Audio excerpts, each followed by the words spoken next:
setiap kunjungan ke luar negeri, dan itu tanpa ditanya sebetulnya pada saat wawancara di Hambalang yang terakhir tanggal 17 Maret itu Presiden nggak ada yang nanya sebetulnya, ujuk-ujuk menjelaskan kenapa dia sering keluar negeri, karena untuk mengamankan pasokan energi apa segala macam untuk kepentingan ekonomi, kepentingan rakyat lah.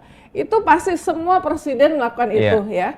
Bahkan diplomasi di era Pak Jokowi itu juga difokuskan pada diplomasi ekonomi untuk trade, investasi, pangan, energi ya. Dan sebetulnya di era Presiden SBY juga seperti itu ya. Jadi memang di Kemlu itu Deplu sebagai wartawan yang agak lama nih ngeliput dan banyak ikut kunjungan presiden ke luar negeri, terutama sejak era Presiden Megawati, itu pasti fokusnya itu adalah ekonomi. Jadi di setiap negara yang dikunjungi pasti isunya adalah trade investment, trade investment, trade investment.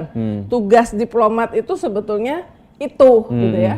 Jadi bukan hanya di era Pak Prabowo ya. Jadi mungkin di era Pak Prabowo yang agak kelihatan menonjol adalah diplomasi di bidang alutsista.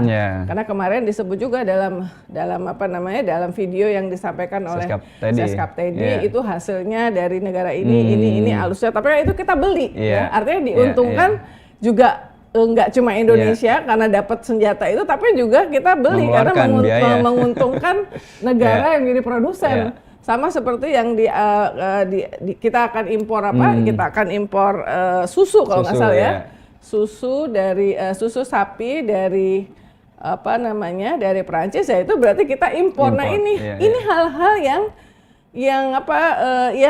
yang seperti dianggap kontradiktif dengan misalnya statement-statement bahwa kita sudah swasembada pangan.